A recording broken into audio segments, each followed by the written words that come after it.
Boa noite. Boa noite, pai. Será que tem gol do Vasco hoje? O gigante ganhou mais uma. Foi a 4ª vitória seguida do Vasco no campeonato. Pega aqui na minha mão um pouquinho, ora pois.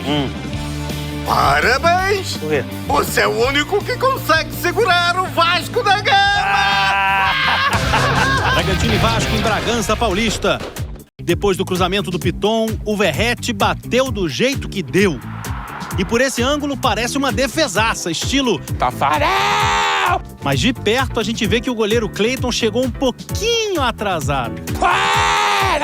E aí, essa bola entrou ou não entrou? O árbitro deu gol, 1-0 Vasco. E na dúvida, o Verratti fez outro, só pra garantir. O Paulo Henrique chutou, o Cleiton soltou e o Pirata estava lá. 2-0. Agora a jogadaça do André Gomes. Pegou a bola na defesa, saiu correndo, foi e só parou na hora de rolar a bola pro GB. GB, Vasco 3, Bragantino 0. O Vasco jogar melhor hoje sem um homem de referência, um centroavante mais fixo, não faz com que o Verratti seja um cara inútil pro time. E mostrou isso hoje mais uma vez. Então, alguns torcedores do Vasco, no próximo jogo contra o São Paulo em São Januário, vão ter de fazer uma fila de desculpas pro Verratti, porque o que massacraram no momento ruim, e todo centroavante vive fase sem gols, em que a bola não entra, perde a confiança, mas uma coisa era você questionar a titularidade do Verratti. Isso normal, o Diniz entendeu que o time funciona melhor sem ele de início. Mas tratá-lo como um jogador descartável, e até nesse momento, né, muita gente usando o salário do Verratti na renovação e dizendo que está entregando pouco. O Verratti é o artilheiro do time no Campeonato Brasileiro, na temporada. É o artilheiro do Brasil, chegou a 26 gols. Ninguém tem mais gols na elite do futebol brasileiro do que ele. Então, dizer que esse cara não servia mais para estar no elenco, ou que esse cara é um bagre, perna de pau, ele tem a sua utilidade. E, novamente... Melhor cabeceador do Brasil. E mesmo no estilo do Diniz, de jogar mais com a bola no pé, você precisa ter repertório, precisa variar. Então o Piton, por exemplo, nos últimos jogos, estava chegando na linha de fundo e tentando se associar mais com o Nuno, tentando achar um passe rasteiro para dentro da área. Com o Verratti, já passa a ter o cruzamento de novo, né? Usou essa arma e assim saiu o primeiro gol do Vasco. Então isso mostra também o lado do Diniz o Diniz nunca desvalorizou o Verratti, e o Verratti, por sua vez, não fez bico, não fez caso, não criou polêmica, ficou quieto. Pelo contrário, né? A gente viu o Verratti no banco, e até em jogos em que não foi utilizado, não entrou em campo como no Fortaleza, passando força para os companheiros, agindo como um verdadeiro líder, um verdadeiro capitão. Então eu vejo que foi muito injusto. E aí é parte da torcida, uma parte minoritária que realmente carregou nas tintas contra o Verratti, taxando como um jogador inútil, e é isso, o artilheiro do time na temporada, um cara que te entrega, na primeira temporada, salvando o Vasco do rebaixamento, 10 gols, isso só num semestre, né, que ele chegou no meio do ano, 2024, mais de 20 gols, essa temporada, 37 anos de idade, né? 37 anos, e nessa temporada, mesmo questionado, é a temporada com mais gols do Verratti aqui no Brasil. Então é preciso também respeitar a história de um cara como ele, que pegou o Vasco na baixa, e quem sabe agora, né, por tudo que o Verratti já fez, até merece conquistar um título, sair em alta, não sei até quando ele vai continuar no clube, né? Tem contrato, mas a gente sabe que um jogador dessa idade é sempre ano a ano, semestre a semestre, mas por tudo que construiu e até por essas críticas injustas, o Verratti é um cara que merece coisas grandes no Vasco. Eu quero trazer o Red Bull Bragantino para essa discussão. Já o Seabra é esperado para falar. A expectativa até que ele caia depois dessa derrota, a terceira consecutiva, um segundo turno muito ruim no Red Bull. Não fosse o primeiro turno, fez ali um colchãozinho. Sim. E outra coisa que ajuda é o Z4 esse ano tá muito embaixo, né? Tá descompactado. Gente, o que aconteceu com o Red Bull Bragantino? O que acontece em algumas temporadas. Parece que desliga o motor na segunda parte, no segundo semestre da temporada, e a coisa não acontece. Em dados momentos, a gente lembrava que o Red Bull Bragantino fazia um esvaziamento no seu elenco. Os principais jogadores saíam. E não é isso que está acontecendo, né? O Bragantino não tem jogado bem dentro de casa, não tem jogado bem fora de casa, tem chamado a atenção a dificuldade de converter as oportunidades que cria. E entra treinador, sai treinador. Não é possível que se entenda que um cara que fez um primeiro semestre do jeito que fez, com o time brigando na parte de cima da tabela, não brigando pelo título, mas brigando pela parte de cima da tabela, seja descartável a ponto de não conseguir reverter o que esse time está fazendo. Acho que o Bragantino, mais uma vez, perde força, perde o gás ao longo da temporada. E olha a loucura, né? No primeiro turno, quando jogaram Vasco e Red Bull Bragantino em São Januário, o Vasco estava à beira do Z4, tinha 10 pontos com 11 jogos, e o Vasco perdeu o jogo em São Januário, e o Red Bull Bragantino, muito bem.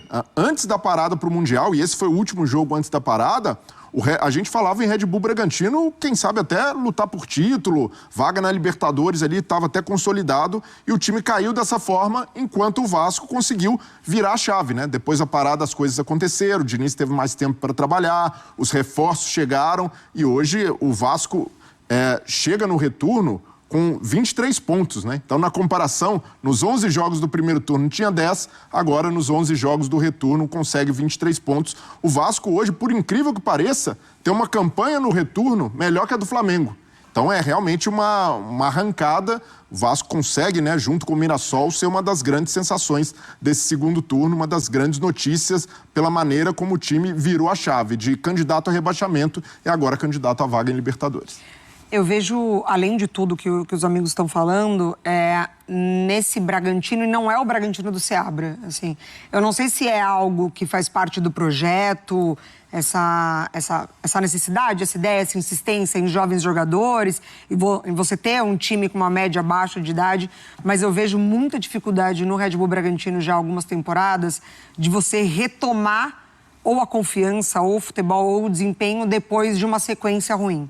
Então, o Red Bull ele faz 6-0 no Criciúma, na Copa do Brasil, classifica, avança, tem uma sequência boa de resultados, ele emenda 3 derrotas seguidas e aí vem a queda para o Botafogo na Copa do Brasil, aí vem uma sequência também que ele não consegue sair. Entra num looping, né? Desse looping, Sim. exatamente. Então, além de tudo isso, eu não acho que seja, né, parte do treinador ou culpa do treinador, que não está conseguindo essa mobilização, mas talvez uma questão de gestão mesmo, dessa autocrítica, de você tentar entender o que no projeto do Red Bull Bragantino emperra quando sai um pouco, né, do trilho ali. Eu não sei se já é uma cobrança por algo que aconteceu muito rápido, depois que muda o nome, a marca, enfim, né? Agora está de novo. Se carrega já uma semi-pressão de algumas temporadas chegar muito perto até de conquistar o Campeonato Brasileiro e depois não conseguir. Então, eu não sei, eu acho que é mais uma questão de gestão mesmo, de você sentar, pensar e reprogramar um pouco uma ideia inicial que talvez não dê certo.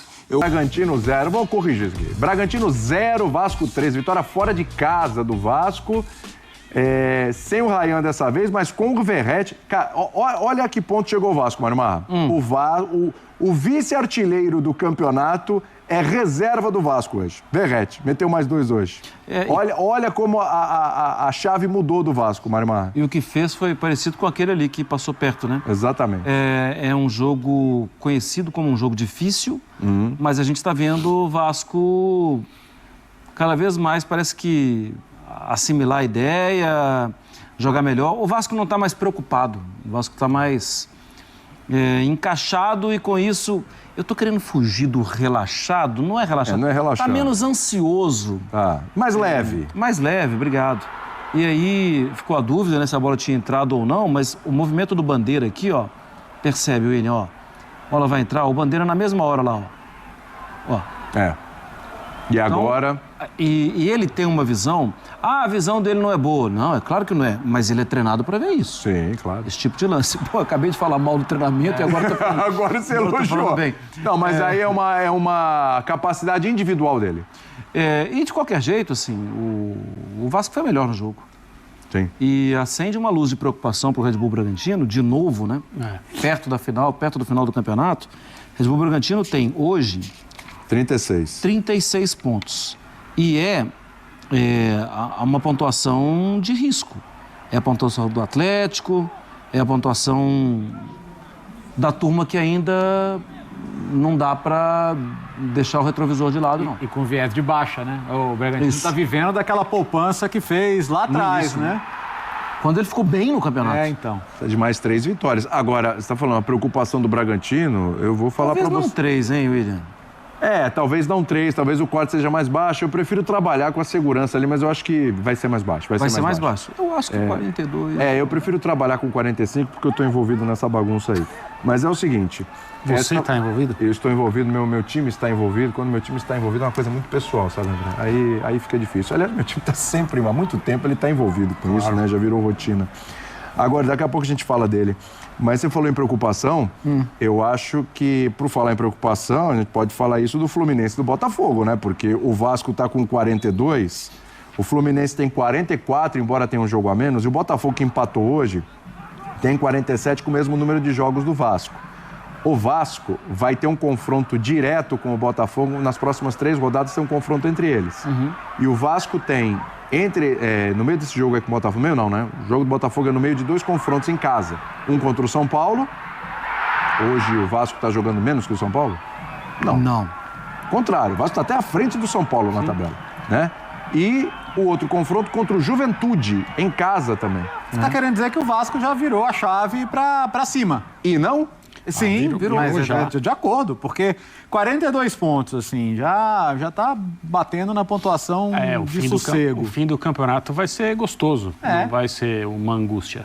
Vai lutar por vaga de Libertadores, de pré-Libertadores. Em sequência de 4 vitórias. Teve uma ano passado e antes disso teria que voltar lá para 2012 para lembrar de uma sequência de 4 vitórias. Então é um momento de fato especial, né?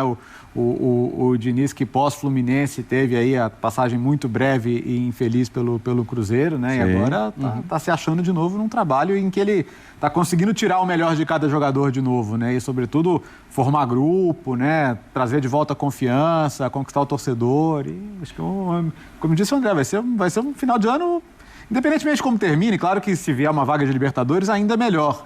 Mas com perspectiva, né? De talvez conseguir planejar... Porque, cara, assim, as pessoas têm que ter noção do tamanho do Vasco.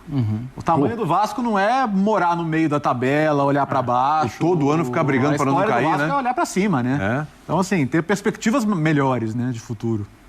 E essa situação empolga para a Copa do Brasil, né? Muito. Isso. Não dá para esquecer que lá em dezembro tem o Vasco e Fluminense. Terminar o campeonato forte, não só no meio da tabela, aquela coisa de, né, não ganha, mas também não, né? Pensando em competições sul-americanas para o ano que vem, mais Copa do Brasil, em que o Vasco já chegou mais uma vez, né, às semifinais, e pode tranquilamente, não seria nada anormal o Vasco alcançar a decisão.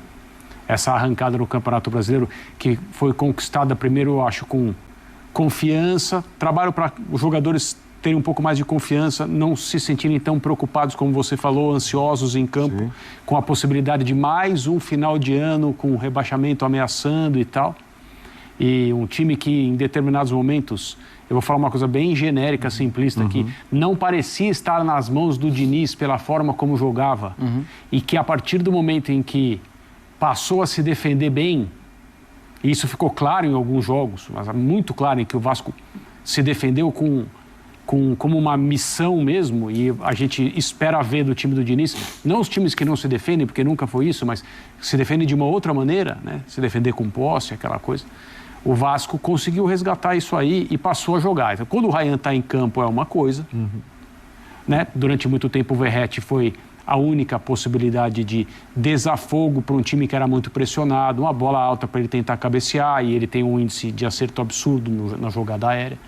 Mas quando esse jovem jogador, que o Vasco inevitavelmente vai perder, porque o assédio é gigantesco e o Vasco precisa negociar, quando ele está em campo é uma outra coisa, porque ele sabe das próprias qualidades, ele sabe da diferença que ele faz. Mas hoje, por exemplo, o Vasco conseguiu se estabelecer num lugar onde vem sendo difícil jogar, embora me pareça que o Red Bull Bragantino está numa fase descendente, até preocupante, pensando nas últimas rodadas. Mas o Vasco joga hoje pensando em si primeiro. E essa é uma grande diferença. Você percebe que os jogadores se comportam de uma outra maneira. Sim. Bom, vamos ouvir agora o David Ancelotti Vulgo Ancelotti. Ah, mudou o jogo? Mudou o jogo. Tá. E o Vojvoda, ou Voivoda, como você preferir. A aposta sua, quem que é? O Vasco? Se fosse hoje, até dezembro, ainda muita coisa pode acontecer. Pelo que estão jogando hoje, Vasco ou Fluminense? Quem vai à decisão da Copa do Brasil? Jogando hoje o Vasco. O Vasco vem numa crescente muito boa aí. Se você pegar essa pergunta há 3 meses, você ia falar, putz, o Fluminense vai golear o segundo. O Vasco foi jogar... Então, o Vasco foi jogar lá em Bragança e ganhou de 3. Né? Coisa que eu estava vendo. Essa parada para a fase semifinal da Copa do Brasil está sendo espetacular para o Vasco. Ele talvez de grande azarão, de quarta força, ele pode hoje estar brigando ali já entre os favoritos. Ryan jogando muito, Verratti fazendo gol de novo. Você aposta em quem? Vasco ou Fluminense? Vasco.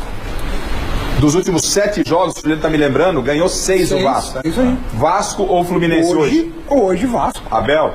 O momento do Vasco é melhor, mas a gente sabe que é clássico. O Fluminense tem um time bom, tá, mas eu apostaria no Vasco hoje. Por isso que eu palpite hoje, Vasco. E uma semana atrás o Vasco ganhou de 2-0 do Fluminense. Não vamos esquecer disso. Chicão, Vasco ou Fluminense? Não, jogador por jogador, tá. O Fluminense é 500 vezes melhor. Tá, conjunto, que é o que define. O conjunto também. O Fluminense é um grande time de futebol. Você tá impossível hoje, hein? Tá bem armado, O senhor voltou tá bem grande estruturado. estilo, hein? Eu acredito no Fluminense. Tá certo. Miller, pra você, Vasco ou Fluminense assim hoje? Como o Diniz ajeitou o Vasco, o Zubeldia chegou no Fluminense e tá bem. Venceu ontem, quer dizer. Mas eu acho que hoje, Vasco. Marina? É, também. Pelo momento, Vasco. Mas daqui 1 mês e meio, né, vai saber. Pode Tá mudar, certo. exatamente. Agora,